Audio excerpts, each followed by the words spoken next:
राजा बलि वामन भगवान की कृपा प्राप्त करते हैं और आगे के प्रश्नों में श्री सुखदेव भगवान बताते हैं कि राजा सत्य व्रत की इच्छा को पूर्ण करने के लिए भगवान का मत्स्य अवतार हुआ है। इसमें भगवान मछली का अवतार लेकर के आते हैं, जिसे मत्स्य अवतार कहते हैं। सुखदेव प्रभु कहते हैं कि भगवान के 24 अवतार हैं। आप लोग जानते हैं कौन कौन से भगवान के अवतार हैं? 24 अवतार, पर जिसमें से प्रमुख अवतार 2 ही हैं, राम और कृष्ण। राम कृष्ण 2 एक हैं, अंतर नहीं निवेश। इनके नयन गंभीर हैं, उनके नयन विशेष। राम कृष्ण वैसे तो दोनों एक ही हैं, परंतु फिर भी श्री राम जी जो है वो थोड़े गंभीर हैं और कृष्ण जी जो है वो थोड़े चंचल हैं। इनके नयन गंभीर हैं, उनके नयन विशेष, उनके चपल विशेष। यहाँ सुखदेव भगवान कहते हैं कि प्रभु नारायण, नारायण की नाभि से कमल और कमल पर ब्रह्मा विराजमान है। ब्रह्मा जी के पुत्र हैं मरीचि, मरीचि के पुत्र हैं कश्यप, कश्यप के पुत्र है वैवस्वत मनु और वैवस्वत मनु के पुत्र है श्री सुद्युम्न जी महाराज। सुद्युम्न जी महाराज भगवान शिव के वर्जित क्षेत्र में गए हैं, जिनके कारण उन्हें स्त्री बनना पड़ा है। वैवस्वत मनु के मन में बहुत ज्यादा चिंता होती है, तो वैवस्वत मनु के 10 पुत्र और हैं, जिनमें से एक पुत्र का नाम है सरियाती और सरियाती की बेटी है सुकन्या। सुकन्या का विवाह च्यवन ऋषि के साथ हुआ है। इधर इसी वंश में आगे राजा हुए नभग, नभग के पुत्र नाभाग, नाभाग के पुत्र है अम्बरीश। अम्बरीश जी महाराज प्रत्येक दिन एकादशी का व्रत करते हैं। उन्होंने प्रभु की कृपा एकादशी व्रत करके पाई है। अच्छा, यार कितने लोग हैं जो एकादशी का व्रत करते हैं? हाथ उठा के बताइए। अतिशय कीजिए। एकादशी व्रत हर किसी को करना चाहिए। क्यों? क्योंकि अगर एकादशी व्रत अगर आप करते हो ना, इससे आपका तन पवित्र होता है और मन की शुद्धि होती है। जो एकादशी व्रत करता है उसकी कभी अकाल मृत्यु नहीं होती, इसलिए सबको करना चाहिए। और आपको मालूम है एकादशी जो व्रत करते हैं उस दिन, एकादशी के व्रत के दिन एक विशेष आहार का वर्जित बताया। आप लोग जानते हैं वो कौन सा आहार है? कौन कौन खाते हैं उस दिन चावल? अच्छा एक बात बताओ, रोज चावल कौन कौन खाते हैं? रोज भात एक भी दिन छोड़ना नहीं। रोज कौन कौन खाते हैं? Per day. बहुत बढ़िया। अरे भैया 15 दिन में एक दिन चावल छोड़ा जाता है, हर 15 दिन में एक दिन। एकादशी का जब दिन आता है ना, क्योंकि महीने में 2 एकादशी आती है, 30 दिन होते हैं, 15-15 दिन में एकादशी आती है, तो एकादशी के दिन चावल नहीं खाते। अगर कोई चावल खाता है ना उस दिन, उसको जीव हत्या का पाप लगता है। समझ रहे ना? चावल नहीं खाना चाहिए उस दिन। आप रोटी खाइए, सब्जी खाइए, ठीक है, पर चावल बिल्कुल मत खाइए। उस दिन बहुत पूर्ण रूप से वर्जित ही रहता है। और जो द्वादशी के दिन आप व्रत का पारायण करेंगे ना, उस दिन आपको चावल खा के ही द्वादशी का पारायण भी करना होता है। ऐसा शास्त्रों में लिखा है, ये विधि है। मुझे नहीं मालूम आपको पता है या नहीं, इसलिए मैंने सोचा कि आपको बता दिया जाए। दूसरी बात, व्रत रहने का मतलब ये नहीं कि भूखे रह गए और व्रत कर लिया, अरे वाह बहुत आनंद आ रहा है। उस दिन तो बल्कि और दिन से ज्यादा अच्छा खाने को मिलता है ना व्रत वाले दिन। कभी ये खा लिया, कभी वो खा लिया, कभी ये खाया, कभी वो खाया, व्रत का खा रहे हैं। और दूसरे दिन कहते जानते नहीं हो, मैं कल पूरे दिन भूखा ही था, मैंने कुछ खाया ही नहीं। सबरे घर को खा गए हो। मैंने व्यक्ति कितना विचित्र है, पूरे दिन खाता है व्रत वाले दिन, फिर कहते हैं जानते नहीं हो व्रत था, भूखा था। तो ऐसा व्रत मत करो कि खाते जाओ या कुछ भी मत खाओ। काफी लोग इस बात को भी कहते हैं कि नहीं खाते। हमने तो आपके बिहार में इतनी क्षमता तक देखी है कि लोग केवल दूध पी करके नवरात्रि व्रत रहते हैं। भैया हमारे अंदर तो नहीं है, व्रत तो हम भी रहते हैं, आश्विन वाला भी और चैत्र वाला भी, एकादशी व्रत भी करते हैं, पर उतने भाव से जैसे आप लोग करते हैं, क्योंकि आपकी भावना हमसे भी बहुत ज्यादा है। भाव हम तो नहीं कहेंगे कि हमारे अंदर बहुत ज्यादा है, पर हाँ स्वेच्छा अनुसार जीव को हर कार्य करना चाहिए। भाव अति से अति आपके अंदर होना चाहिए, तभी आपको व्रत का पूजा का फल मिलेगा। कितना भाव है वो आप भी कल्पना नहीं कर पाओगे। भाव उतना होना चाहिए, क्योंकि अपने अंदर जो विशेष बातें होती है ना, वो खुद व्यक्ति व्यक्त नहीं कर सकता। तो आप इतने प्रेम से भाव से एकादशी व्रत करें, प्रभु की कृपा प्राप्त करें। अमरीश राजा ने प्राप्त की है। इसी वंश में आगे एक राजा हुए जिनका संत जन बहुत सुंदर प्रसंग बताते हैं। संत जन कहते हैं कि अमरीश जी महाराज के वंश में आगे राजा हुए योगनाश। योगनाश के पुत्र है मामधाता, मामधाता के पुत्र है मुचकुंद, मुचकुंद के पुत्र है त्रिशंकु, त्रिशंकु के पुत्र है हरिश्चंद्र, हरिश्चंद्र के पुत्र है रोहित। अच्छा, हरिश्चंद्र जी के बारे में कौन कौन जानते हैं? क्या किया था उन्होंने? क्या किया? सत्य के लिए एक हरिजन के यहाँ बिकना भी उचित समझा। सत्य के लिए क्या जरूरत थी विश्वामित्र जी को दान देनी? मना भी तो कर सकते थे, आजकल के लोग कर देते। बोले हाँ महाराज, जब हमारी स्थिति ठीक चल रही थी इसलिए हमने हाँ कह दिया, अब हमारी स्थिति अच्छी नहीं फिर कभी देंगे। लोग ऐसा कहते हैं, बहुत देखे हमने ऐसे लोग। पर विश्वामित्र जी के लिए हरिश्चंद्र ने ऐसा नहीं किया। सर्वस्व उन्हें दे दिया। 500 सोने की मुद्राएं हरिजन के यहाँ बिक करके उन्होंने दी। अपनी पत्नी को एक ब्राह्मण के यहाँ दे दिया, बेटे को दे दिया, बेटा को भी एक सर्प ने डस लिया, बेटा मृत्यु को प्राप्त हो गया है। रानी तारा अंतिम संस्कार करने के लिए, शमशान के लिए, अंतिम क्रिया करने के लिए बेटा को लेकर के गई शमशान। पर वही द्वार पर एक काला काला व्यक्ति बैठा है। वो कोई और नहीं, वो महाराज हरिश्चंद्र नहीं पहचानता है एक दूसरे को, क्योंकि समय ना सबकी शोभा को विपरीत कर देता है।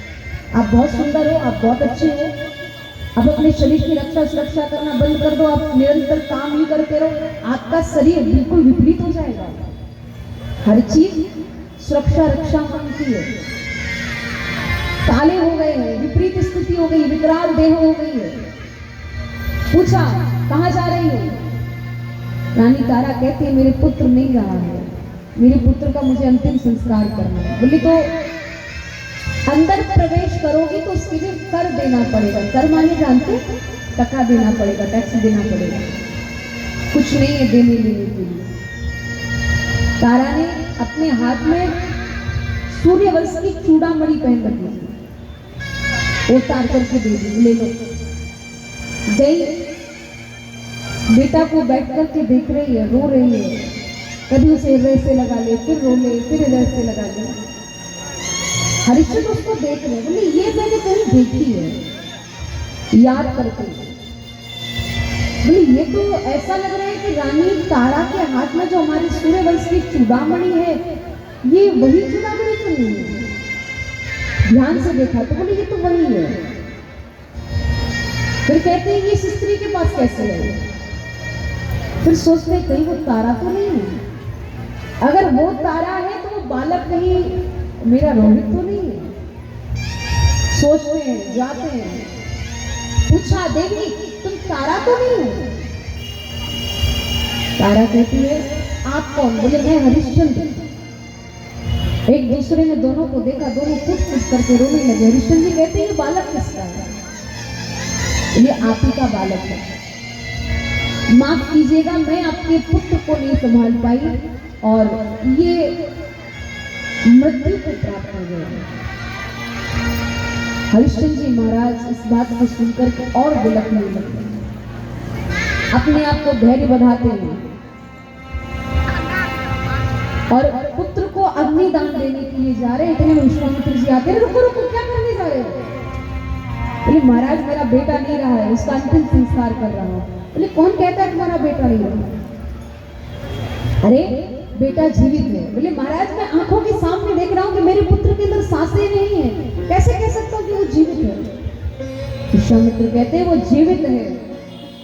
अरे मैंने तुम्हारी परीक्षा ली, तुम्हारे बालक को सर्प बनकर के डसा, तुम्हारा सब कुछ मैंने छीना, तुम्हारी ये स्थिति मैंने की, क्योंकि मैं तुम्हारी परीक्षा ले रहा था कि तुम कहीं अपने पद से विचलित तो नहीं हो जाओगे, कहीं तुम अपने सत्य से मुकर तो नहीं जाओगे। धन्य है तुम्हारे लिए हरिश्चंद्र, इतना दुख, इतनी परिस्थिति विपरीत हो गई, फिर भी तुम अपने सत्य के पद से विचलित नहीं हुए। और ये हरिश्चंद्र का ही नहीं, ये हमारा आपका भी नियम होना चाहिए। सत्य कहो, स्पष्ट कहो, कहो ना सुंदर झूठ, चाहे कोई खुश रहे चाहे जाए कोई रूठ। हो सकता है आपका स्पष्ट बोलना, हो सकता है आपका सीधा सत्य बोलना सामने वाले को कड़वा लगे, सत्य हमेशा कड़वा होता ही है, पर बाद में वो उसका परिणाम बहुत अच्छा लेकर के आता है। झूठ बोलने वाला व्यक्ति हमेशा फंसेगा, हमेशा फंसेगा। आप किसी के लिए भी बोल दो, फंसना है एक नहीं एक, इसलिए क्यों बोले? अच्छा बोले ना, सत्य बोले ना।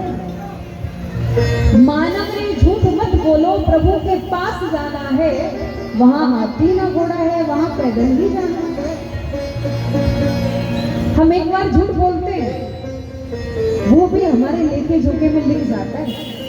हम एक भी कोई गलत कर्म करते हैं ना, तो वो भी वहां नोट हो जाता है। तो फिर सोचो अगर हम कितना झूठ बोलेंगे तो हमारा क्या होगा? शायद नहीं सोचा है, सोचिएगा। व्यक्ति चाहता है हमारे द्वारा अच्छा हो, पर फिर भी बहुत सारे ऐसे अपराध हो जाते हैं, वो अनजाने में बन जाते हैं, हो जाते हैं। उसके लिए सबसे बड़ा अपराध तो झूठ बोलना। भगवान सबके लिए माफ कर देते, पर झूठ बोलने वाले को कभी माफ नहीं करते, इसलिए बचें। विश्वामित्र ने हरिश्चंद्र को सब कुछ लौटाया, राज तिलक किया, बालक को जीवित किया और उनको आशीर्वाद दे करके गए कि तुमने जितने दुख पाए हैं ना, ये सब तुम्हें खूब दुगने और चौगुने करके भगवान प्राप्त कराएंगे। धैर्य रखें। बोलो भक्तवत्सल भगवान की जय। अरे वास्तविकता है, आपके जीवन में जितनी कठिनाई आ रही है, आपके जीवन में जितने भी दुख आ रहे हैं, भगवान आपको उतने ही सुख देंगे। आपका समय आपकी परीक्षा ले रहा है, समय सबकी परीक्षा लेता है, मेरी भी लेता है, आपकी भी लेता है। कितने लोग कहते हैं, बोले क्या जितने भी कथावाचक लोग होते हैं उनके जीवन में दुख नहीं आते? सबके आते हैं, हम भी तो आप ही के जैसे हैं। हाँ, इतना जरूर कह सकते हैं कि आप हो सकता है 3 घंटे भजन करें, आप हो सकता है रोज 2 घंटे सत्संग में जाएं, आप हो सकता है खुद पूजा पाठ करेंगे। हमारा सिर्फ इतना ही काम है कि हमारे पास कोई काम ही नहीं है, बस उनका भजन ही करना, उनका चिंतन ही करना। और भैया जितना भजन करोगे ना, जितना चिंतन करोगे ना, उतना ही वो आपकी परीक्षा लेंगे। ये भी वास्तविकता बता रहे हैं। हर जगह कठिनाइयां समस्याएं आती हैं, पर भरोसा रखते हैं तो हर समस्या से अपने आप समाधान निकल जाता है, ठाकुर जी अपने आप ले जाते हैं। पर धैर्य नहीं, जीत को छोड़ना चाहिए, कभी भी हताश नहीं होना चाहिए, कभी भी अपने जीवन में दुख को आते देख करके ना संसार वालों के सामने नहीं रोना चाहिए, क्योंकि संसार वाले हमारे रोने को देख करके हमारे सामने तो कह देंगे कि चलो ठीक है भगवान तुम्हारा भला करेंगे, पर बाहर जाकर के वो हमारे आंसुओं को उड़ाते हैं, हमारी बातों को उड़ाते हैं। रही मन निज मन की व्यथा, मन ही राखो गोरी, सुन अट लई है लोग सब, बाट न लई है कोई।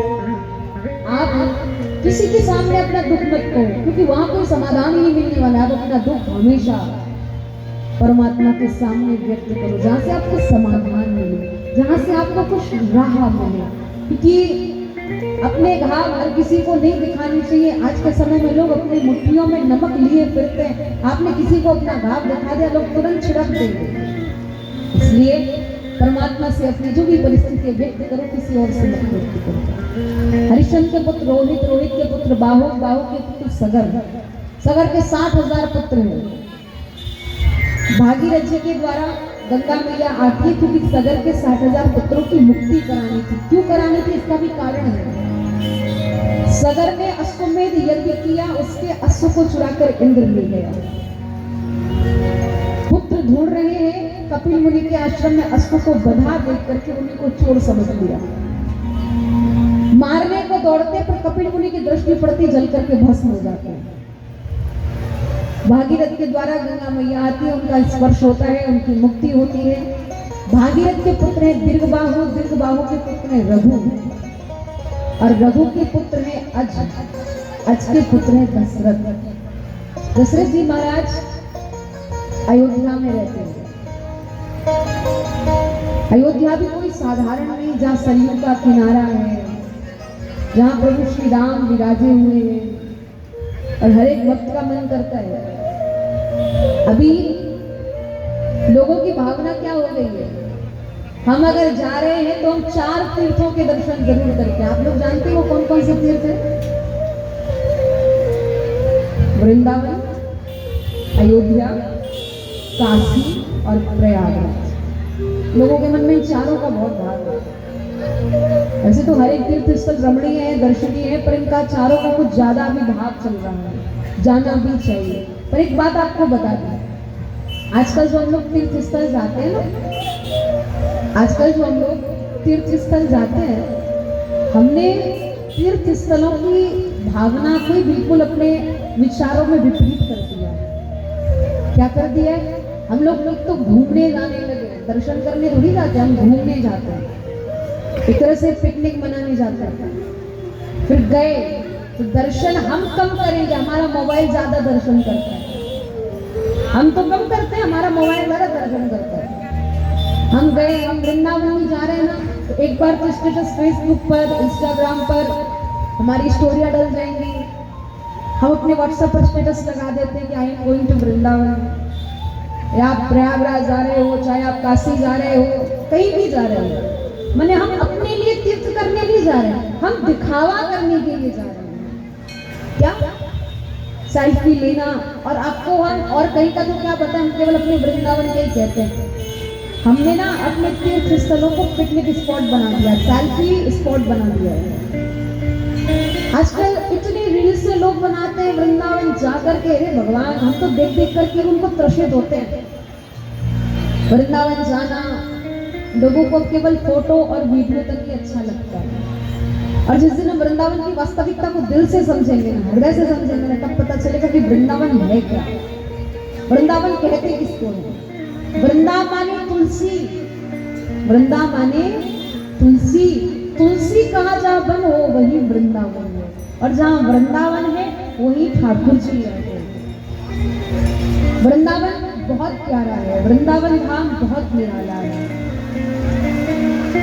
देखो भैया, ठाकुर जी कितनी कृपा कर रहे हैं। जन्माष्टमी, तो वो जन्माष्टमी वाला प्रभु ने रूप भी दिखा दिया। ठाकुर जी आए और इंद्र वर्षा ना करे, ऐसा तो हो ही नहीं सकता। और ठाकुर जी खूब कृपा कर रहे हैं, और श्री राम वृंदावन में तो मूसलाधार बारिश हो रही है, और आपके यहाँ भी आ गए, चलो अच्छा ही है। ठाकुर जी आ रहे हैं, श्री जी आ रहे हैं, तो इंद्र कृपा कर ही रहे हैं, बढ़िया ही है। और आपको अपनी कथा की वास्तविकता बता दूं, नहीं बतानी चाहिए फिर भी हम बताते हैं। हम जहाँ भी जाए, चाहे मार्च का महीना हो, चाहे फरवरी का महीना हो, चाहे भरी सर्दी का महीना हो, फिर भी वहाँ बारिश हो ही जाती है। पता नहीं इंद्र देवता कुछ ज्यादा ही कृपा करते हैं हमारे ऊपर। बिहारी लाल की ऐसा है, वास्तविकता है। आप कभी भी कहीं भी कथा सुनोगे, आपको ये चीज सुनने को मिलेगी। कितने लोग तो हमको कह देते हैं, दीदी आप आते तो साथ में बारिश लेके आते। हम बोले आप लोग को ज्यादा गर्मी लगती है, ठाकुर जी कृपा करते हैं, आपके लिए मौसम अच्छा करते हैं। चलो आपके यहाँ भी हो, जहाँ सूखा पड़ रही होती है लोग खुश हो जाते हैं। तो कहने का भाव, नगरी हो अयोध्या सी, रकुल सा घराना हो, चरण हो राघव के जहाँ मेरा ठिकाना हो। प्रेम और भाव से समस्त तीनों रानियां बहुत प्रसन्न रहती है, महाराज दशरथ बहुत प्रसन्न रहते हैं, परंतु एक ही परिस्थिति है कि आपकी संतान नहीं है। पुत्रेष्ट यज्ञ कराया, यज्ञ नारायण भगवान खीर प्रसाद लेकर के प्रकट होते हैं। इसके बाद में तीनों माताएं खीर ग्रहण करती है, पर श्री सौमित्रा माता की खीर को लेकर के एक चील उड़ जाता है। चील कहाँ गया है आप लोग जानते हैं?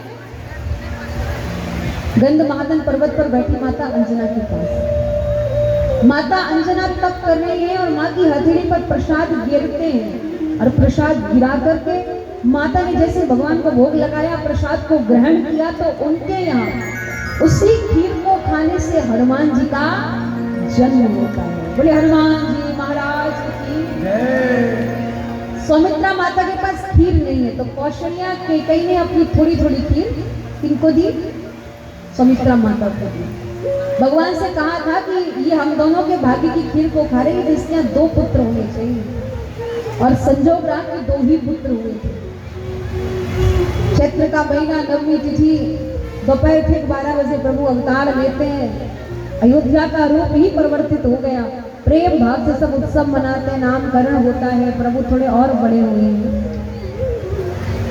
ठुमक चलत रामचंद्र बाजत पैजनिया, और प्रभु ने थोड़ी आयु में वृद्धि की है। गुरुकुल गए, यज्ञोपवीत संस्कार हुआ, वहां से लौट करके आए हैं। कुमार अवस्था आ गई है। कुमार माने युवा हो गए थोड़े। विश्वामित्र जी लेकर के जाते, यज्ञ कार्य को पूर्ण कराते। वहां से उनको जनकपुर जाना है। कहाँ जाना है? जनकपुर। जनकपुर में क्या है आप लोग जानते हो?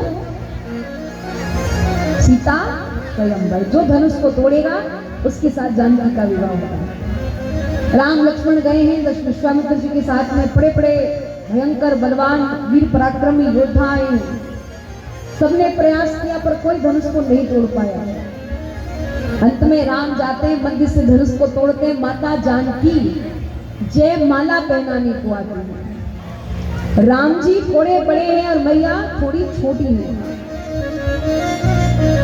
राम जी खड़े हैं, माता कह भी नहीं सकती कि झुक जाओ। जनक जी से कहा आप थोड़ा को। जनक जी बोले हम कुछ भी नहीं कहेंगे। किसी को अपने यहाँ बुलाना और फिर उसको कहना कि वो झुक जाए, कभी नहीं। विश्वामित्र जी से कहा, उन्होंने भी कुछ नहीं किया। तो माता लक्ष्मण भैया से कहती आप कुछ करो, आप हमारे देवर हो। बोले क्या करूं? बोले आप शेष अवतार हो, भूमि को थोड़ा ऊंचा कर दो। बोले बात तो वही रहेगी, मैं ऊंचा करूंगा फिर भी राम जी बड़ी रहेंगे। तो लक्ष्मण जी राम जी के चरण छूने के लिए झुकते हैं, और जैसे ही राम जी ने देखा कि लक्ष्मण मेरे चरण छूने आया है, तत्काल राम जी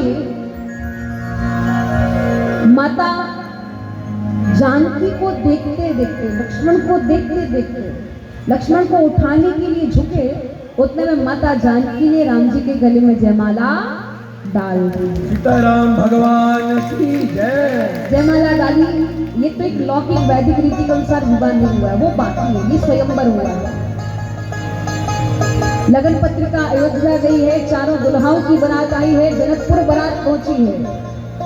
और जब बारात कहीं जाती है ना, तो लड़की वाले माने बेटी वाले केवल बारात में इतना ही देखते कि दुल्हा कैसा आया है, काला है या गोरा है। तो वहां भी सब देखने आए। सब मिथिला की नारियां कह रही है कि सब कुछ अच्छा है, चारों ही दुल्हा सुंदर है, पर जो सबसे बड़के वाले हैं ना वो अत्यधिक सुंदर है। इसके लिए बहुत सुंदर भाव सखियों ने गाया है। तो आइए हम और आप सब भी गाते हैं। हम लोग कहाँ बैठे हैं? कहाँ बैठे हैं? आपकी भूमि के बारे में बहुत सुंदर भाव बताए जाते हैं। कहाँ बैठे हैं बताओ? मिथिला में बैठे हैं ना। और यहाँ से जनकपुर भी ज्यादा दूर नहीं, सीतामढ़ी भी ज्यादा दूर नहीं, सब कुछ यही रखा है। और अयोध्या थोड़ी सी दूर है, उसके लिए कहेंगे बहुत दूर है, बाकी तो उतना सब कोई दूर नहीं है। तो आइए हम लोग मिथिला के भाव से सरकार को कुछ सुनाते हैं, फिर आगे चलेंगे।